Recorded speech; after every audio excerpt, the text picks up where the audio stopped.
magistral, como siempre, la clase de fauna y flora del Valle de Ricote y del camino, dentro del contexto del Valle de Ricote.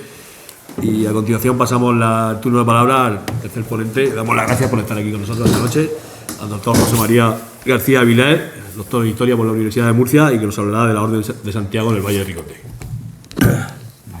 Muchas gracias.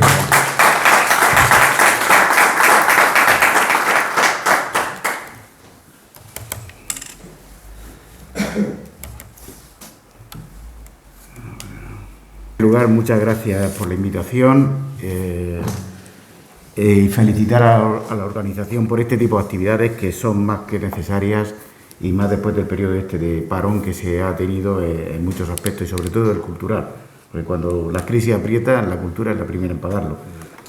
Entonces, y por supuesto para mí es siempre un placer venir al Valle de Ricote. Hace ya muchos años que vivo en Alicante, pero mi vinculación al Valle de Ricote siempre ha sido continua y quitando los parones estos por el dichoso confinamiento, pues mi visita al Valle, yo soy de Ricote y eso es permanente. Es decir, mi vida ha discurrido entre Alicante y Ricote y mi vinculación, ya digo, al Valle es total.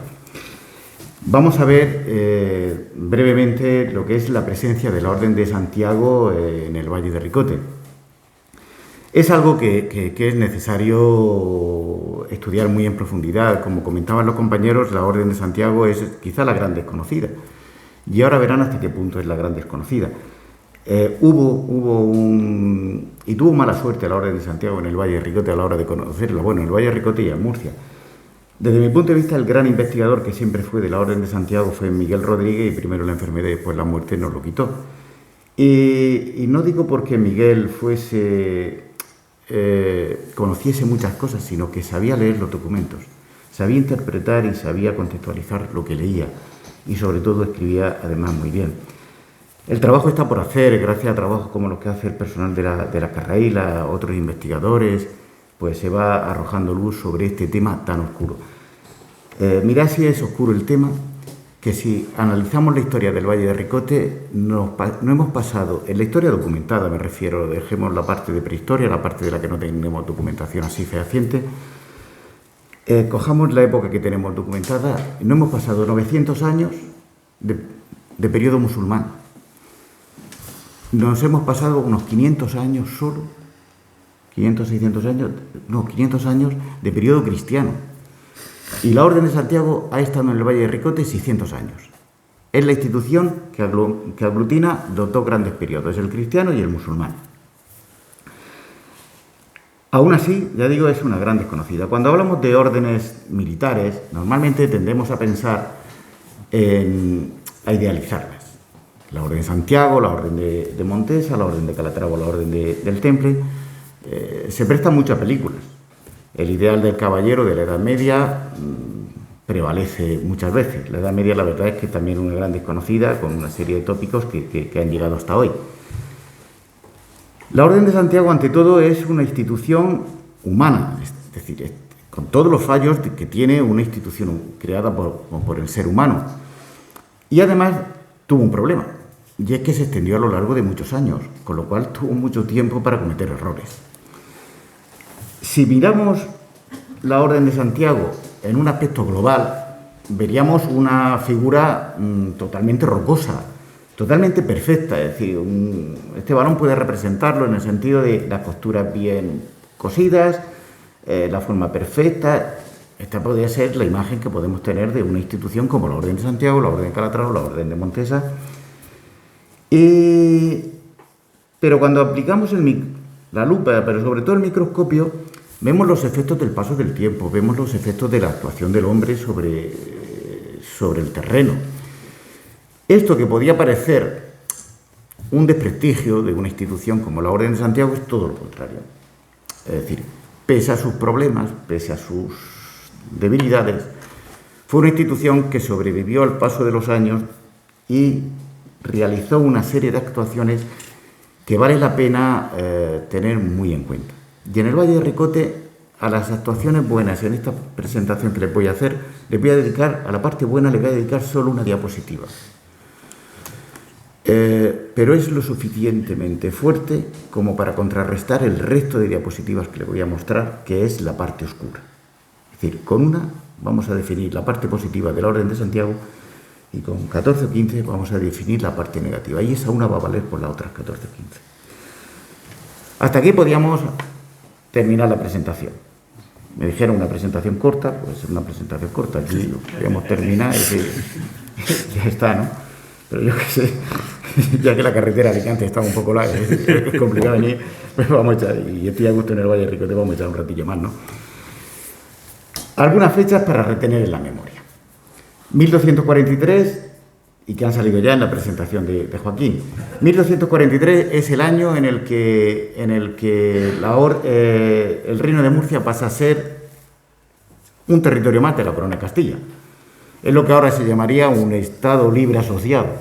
Es decir, es una incorporación pacífica. Bueno, el caso es que se incorpora sin más problemas. 1265 es el año de la incorporación a la Orden de Santiago. Sancho IV le debería unos favorcillos a la Orden y los paga este año, como Joaquín comentaba con documentos, en este caso. 1492, bueno, pues el año del descubrimiento de América, no solo, es el año de la caída de Granada.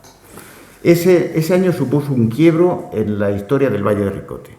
Era Granada y era el Valle de Ricote, muchos kilómetros de distancia, vale, pero era el lugar de refugio de los musulmanes del Valle de Ricote cada vez que la Orden de Santiago les presionaba. Entonces iban allí. Aquellos tampoco los trataban muy bien y volvían, pero bueno. Pero siempre tenían esa arma. 1492 supone ese final de ese refugio. 1501 es la conversión. Hablar de la conversión y no añadirle el término forzoso es dejar el término a medias. Es decir, la conversión forzosa de los musulmanes del Valle de Ricote y su conversión más o menos en cristianos. 1568 es otro hecho que sucede lejos de aquí, pero que afectó terriblemente al Valle de Ricote, que esto fue la sublevación de los moriscos de la Alpujarra. ¿Qué ocurre? Que esta gente que vivía aquí en Ricote, tan tranquilamente, en el Valle de Ricote, tan tranquilamente, pues le vuelve a poner la corona a la lupa sobre ellos. ¿Por qué? Porque hay otros parientes suyos que se sublevan, que la lían en Granada, que muchos vienen aquí, y que esto, pues si aquellos se sublevaron, esto también nos la pueden liar.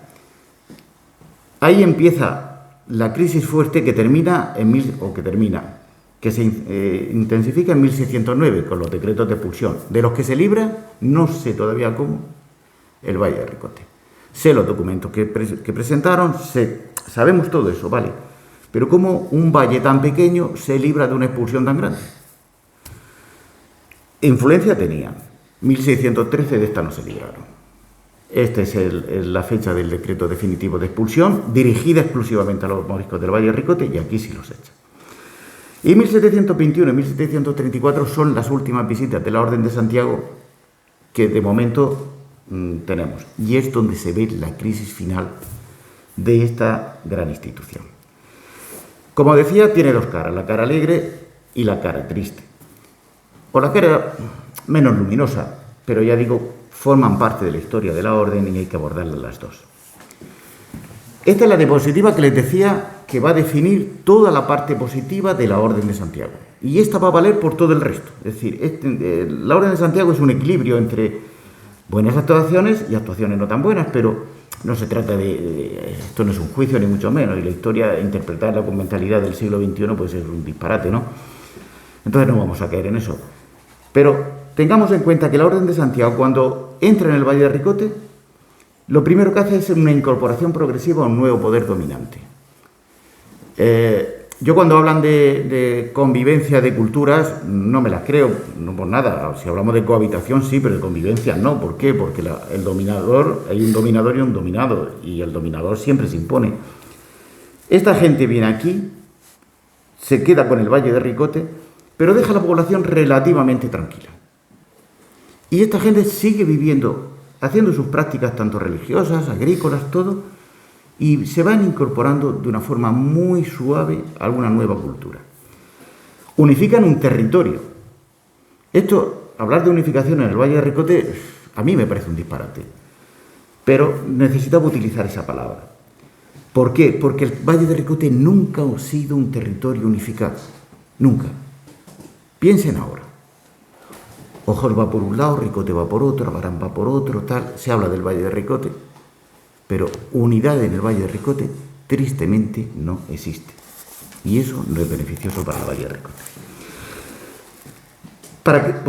¿Por qué esto pasa? ¿Por qué esta desunión? Actualmente incluso en el Valle de Ricote. Porque nuestras raíces arrancan de conceptos como la tribu y el clan. Es decir, yo soy de la tribu tal. Y cuando el concepto de tribu se debilita, soy de la familia tal. Y eso mantiene unos vínculos que hacen que las uniones sean bastante complejas. Y esto viene de la época musulmana. La Orden de Santiago permitió las costumbres y las prácticas religiosas. No cualquiera lo hubiera permitido. Bien porque no estuvieran tan cerca, no. El caso es que el hecho se produjo. Se conservaron y se crearon nuevas infraestructuras. De aquella manera, pero se crearon y se conservaron muchas infraestructuras. Hablábamos de los molinos, es uno de los casos de las acequias, tema de norias. Y se mantuvo la población en su lugar de origen. Aquí no se produjo la expulsión. La expulsión se produce en 1613, pero eso era otra historia. ¿Vale? Siempre me ha gustado abordar los estudios en las épocas de crisis de la sociedad. No porque me guste lo macabro, ni mucho menos, pero en la época de crisis es cuando se ven los pilares que han sustentado una sociedad. Cuando uno tiene 20 años, un puntapié en la rodilla no le pasa nada. Un pequeño maratón y sigue jugando al fútbol. Con 30 ya la cosa se complica. Con 60 duele un poco más y con 70 a lo mejor necesita la operación, ¿no? Entonces, ahí es donde se ve, dice, si este tío ha llegado jugando al fútbol, esta tía ha llegado jugando al fútbol a los 70 años, dice, joder, qué sustento ha tenido tan fuerte, ¿no? Qué fortaleza. Pues esto pasa. Este es el convento de los Carmelitas de Lisboa y viene al cuento porque ahí, después de un terremoto, es cuando se ve la fortaleza de ese edificio. Es decir, si ha soportado ese terremoto, el edificio estaba bien construido. La Orden de Santiago, si llega hasta la Primera República, algo bueno tendría para seguir en pie tantos siglos. Aspectos no tan brillantes que vamos a ver rápidamente. Pues la movilidad de los vasallos, la administración de la encomienda, la formación religiosa, la presidencia política, la defensa de sus intereses, las consecuencias de su gestión y, evidentemente, aquí estuvo la Orden de Santiago, pero la Orden de Santiago salió de aquella manera, con lo cual hubo muchas puertas que se quedaron abiertas y que hoy siguen abiertas. Empecemos por la movilidad de los vasallos. Siempre se ha hablado. Yo me acuerdo al principio, cuando empezaba a estudiar y tal, que la población del Valle de Ricote estaba firmemente asentada al territorio. Bueno, uno puede tener mucho amor a su tierra, pero si las habichuelas se le ponen duras, a lo mejor busca otro sitio donde estén un poquito más tiernas, ¿no? Y eso es lo que le pasó a esta gente. Los habitantes del Valle de Ricote tenían una alta presión fiscal. Y eso hacía que buscasen un sitio donde no la tuviesen. De hecho, a partir de la conversión, que ellos se convierten principalmente por motivos económicos. Es decir, no quieren pagar tanto como estaban pagando. El tiro les salió, se dispararon en un pie. Porque la Orden de Santiago lo que hizo es, aparte de lo que pagabais antes como o lo que tenéis que pagar ahora como cristianos, ahora vais a tener que seguir pagando lo que pagabais como musulmanes. Eran unos vasallos tremendamente rentables, porque tenían una doble fiscalidad. Esto era lo que le hacía a ellos irse a otros sitios, pero también volver aquí, porque a fin de cuentas las cosas fuera tampoco es que estuvieran mucho mejor. La producción del Valle de Ricote ha sido altamente comercial. Cuando veis los documentos, por ejemplo, la producción de Ojos o de Villanueva, ya no se dicen tantas sacas, tantos kilos sino tantos maravedíos, tantos reales. Eran productos muy comerciales y que se producían en exceso aquí. ¿Qué pasa? Que eso desarrolló una industria paralela, que era la de los arrieros. Por lo que decíais antes de las viejas. Vamos a ver, los limones del Valle de Ricote sazonaron mucho pesca en el norte y mucho marisco, seguro. Encontramos arrieros en cualquier sitio de España, además con una gracia. Si os dais cuenta, ahora ya las especies han variado bastante, pero hace unos años los limones del Valle de Ricote no se descomponían, no se podrían, se secaban. He tenido limones en Alicante mucho tiempo y dije, joder, voy a tirarlo, pero seguían teniendo ácido. Entonces, estos llegaban al norte de España. Entonces, aquí teníamos una población de arrieros que conocía perfectamente las rutas, no es una población asentada, no está anclada aquí, esta gente sabe viajar. Se arrendan tierras en lugares diferentes a los del Valle de Ricote. La Orden de Santiago era muy permisiva, te dejaba que arrendases tierras, por ejemplo, en Ciutí, en Lorquí, donde fuese, afuera del territorio de la Orden, te mantenía tus tierras aquí, siempre que pagases aquí. La presión religiosa existió, pero no del todo. Y la expulsión, y esta gente al final es que pasa de ser emigrante a ser expulsado. Es decir, esta gente tenía los alpargates puestos siempre para estar fuera. No era una población anclada al territorio, sabía viajar. ¿Cómo administró la Orden su encomienda? Si es que la administró. Pues al principio de la época, pues delegaban, el comendador no estaba aquí, delegaba en el alcaide del castillo de Ricote. En alguna época un personaje bastante conflictivo. Y de ahí pasó a arrendar la encomienda. Y aquí empezó el problema.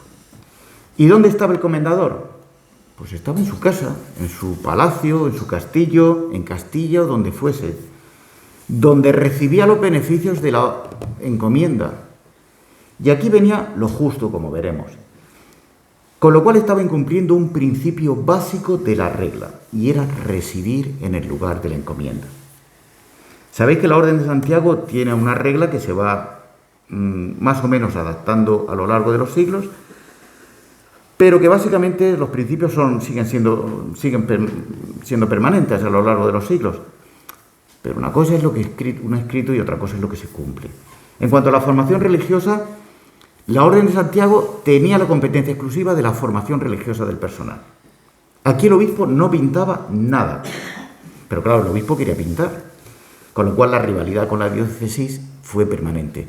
Hay un documento que es un pleito entre diócesis y Orden de Santiago del siglo XVII que tengo que leerlo, y lo tengo por ahí a medias y es bastante interesante. ¿Qué hacen con la formación religiosa? En 1501 se convierten, ¿y qué hace la Orden de Santiago? Dice, no, hombre, no solo os vais a convertir, sino que vais a pagar la conversión. Es competencia mía, pero voy a trasladar la formación religiosa a los concejos. Claro, esto era una carga económica porque tenían que mantener a los curas, tuvieron que construir templos, y todo ello sin un plan programado para la conversión. Y vamos a la formación religiosa. Los templos los tiene que construir los concejos.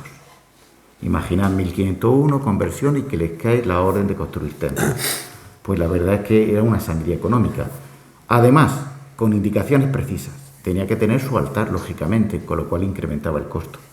La pila bautismal, aquí se dispararon los moriscos, en este caso, otro tiro en el pie, porque las construían de barro.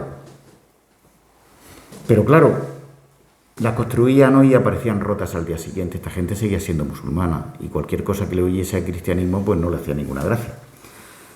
Al final la orden le impone la pila de piedra, con lo cual a todo lo que habían destruido construye la pila de piedra. El sagrario era lo mismo, tenían que construir un sagrario en cada una de las iglesias. Ahí no estaban las hostias, porque las tenía que llevar el cura encima, por aquello de que los curas eran compartidos y si las dejaba en el pueblo donde no estaba residiendo en ese momento se las liaban. Un tema muy importante y costoso fueron las campanas. En el caso de Abarán fue especialmente costoso. La Orden de Santiago sí procuró que toda la parte externa se transformase. Entonces, claro, lo primero es, a un minarete le tiene que sustituir una torre y a un almuédano le tiene que sustituir una campana. Y las campanas además van a marcar la vida religiosa del pueblo a distancia, con lo cual son temas importantes. Pero claro, las campanas las tiene que construir los pueblos. Y la Orden de Santiago te va a llegar y te va a decir, no, esa campana es pequeña y tienes que construir otra más grande, con lo cual funde y construye una nueva. Ese fue el caso de Abraham, por ejemplo. Los religiosos, ¿los tendría que pagar la Orden de Santiago? Pues no, se traía religiosos, o tendría que ser de la Orden de Santiago, no, se traía a religiosos de la Orden de San Pedro o de la Merced. Y bueno, las disputas con el obispado, si veis los libros de visitas del obispado y los libros de visitas de la Orden, son muy claritos. ¿quién al final daba la formación religiosa? Los sacristanes, escasamente formados, mal pagados, mientras que la orden no cumplía con el pago de sus curas. Metámonos un poquillo más en el tema religioso, que es bastante revelador de la actuación de la orden. Vamos a ver, todo esto pasaba porque tenía que pasar.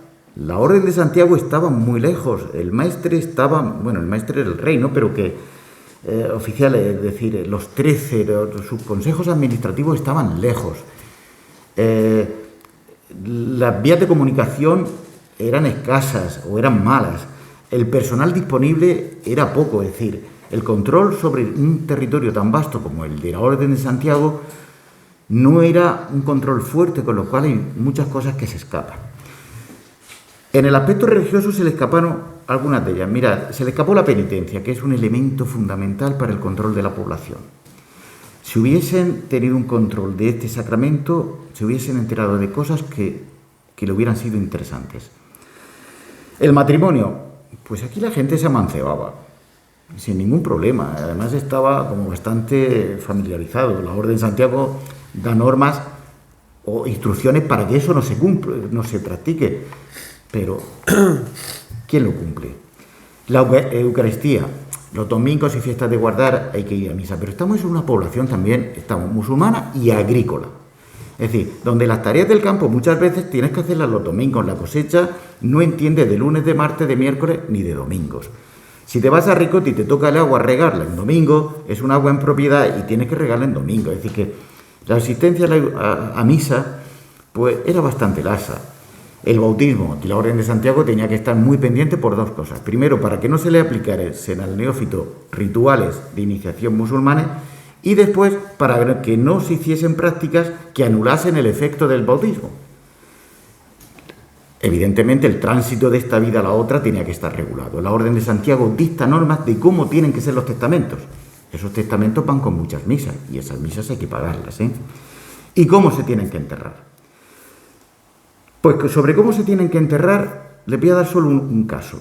Las iglesias de Ricote. Ricote llegó un momento en que tuvo dos iglesias, porque le obligan a construir una, allá por 1505, y cuando la tienes construida, tras muchas vicisitudes, en 1511 le dicen, oiga, vamos a hacer otra, pero coño, al lado, en la plaza de San Pedro, si conocéis Ricote, ¿dónde está el kiosco? Bueno, pues se hacen las dos iglesias, allí. Cuando hacen la segunda, el espacio de la primera la reservan para entierro, para cementerio. La importancia de los cementerios es grande porque se controla la forma de enterrar a la gente. Entonces se quiere que se haga en la iglesia, entre otras cosas porque además se paga. Hace 3 o 4 años hicimos una obra allí en Ricote para sanear los alrededores del kiosco. Sabíamos lo que no iba a pasar. Se le dijo a los albañiles, por favor, cuando esto salga, parar la obra y avisarnos. Lo bastante que se diga una cosa para que se haga la otra. Pues no se hizo. Pero aún así se tomaron algunas fotos. Salieron cadáveres, evidentemente, que era lo que esperábamos que saliese. Estábamos en terreno de iglesia o de cementerio de iglesia.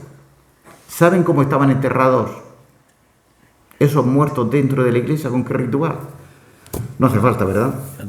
Con la cabecita bien orientada. El árabe no es un idioma normal y corriente, no es el español, no es el inglés, no, es mucho más. Es el idioma en el que se transmite el Corán y por ahí la Orden de Santiago intenta cortar. Al final, el mismo Pereda dice que no hablan árabe. Es normal, porque le había faltado, están conviviendo en una sociedad que habla continuamente cristiano, iba a decir, español, y se va perdiendo, simplemente por el paso del tiempo. Y aquí se equivocó la Orden de Santiago, la mujer. No le hizo caso en el tema de la formación religiosa. Y fue un fallo gordo. Porque les voy a hacer una pregunta. ¿Sus fundamentos religiosos, de dónde procede el origen? ¿De la parroquia, del cura o de sus madres? En mi caso, de mi madre. Yo sigo rezando las mismas oraciones que me enseñó mi madre. Yo no sé si son preconciliares o posconciliares, no lo sé. Pero es la de mi madre. Y mi primer acercamiento a la religión fue con mi madre. La mujer era la gran transmisora de toda la tradición y de toda la cultura islámica. Sigue siendo hoy, ¿eh? En cuanto a la presencia religiosa, pues en ese caso, el propio Alejandro III, el Papa, les dio toda la potestad a la orden, pero no la pusieron en práctica, no la asumieron, por llamarlo de alguna manera. Y ese vacío lo ocupó el obispado. El caso político, un ejemplo solo. En 1568, el comendador Francisco Enrique de Rojas era acusado, este era un prenda, que fue acusado de asentismo. Debía residir un tercio del año en la encomienda. Debía ayudar económicamente al cura de Blanca. Este hombre se tuvo que ir cambió la parroquia por Ulea intentando pues no morirse de hambre. Se fue acusado de no dar limón a los pobres. Principio básico en el Islam y en el cristianismo. Es uno de los 5 principios del Islam y es algo fundamental en el cristianismo. Este hombre se lo saltó y esto figura en la regla de la Orden de Santiago.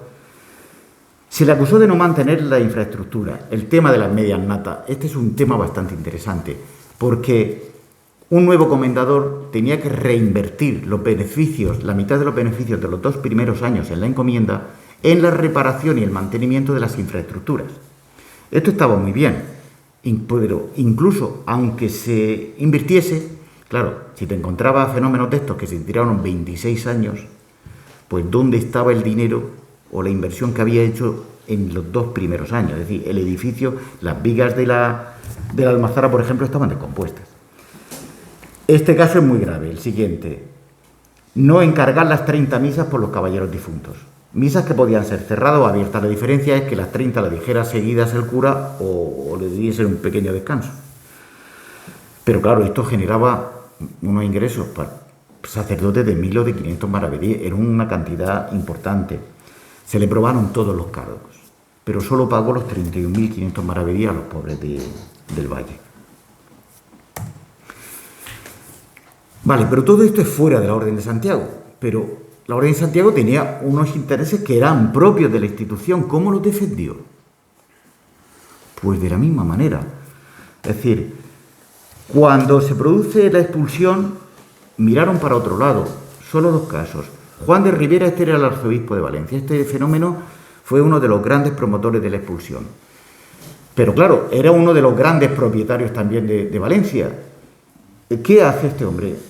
Promover la expulsión de los moriscos, pero al mismo tiempo decirle a Lerma o al rey, a Felipe III, Majestad, señor, empiece expulsando por los moriscos de Castilla, porque viendo los de Valencia, lo que les pasa a ellos, estos se van a convertir de verdad. ¿Qué buscaba Ribera?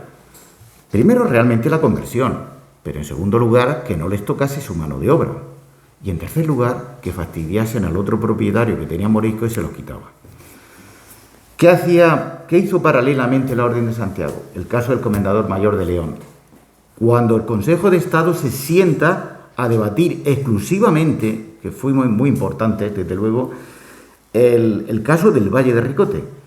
Pues lo que dice el Comendador Mayor de León de la Orden de Santiago es: no se ha aprobado la expulsión, pues que se expulse. Ese fue todo el argumento. Está recogido en las actas del Consejo. Los bienes de los moriscos se venden. La Orden de Santiago se pudo beneficiar de esos bienes. No se benefició. Los vendió en almoneda.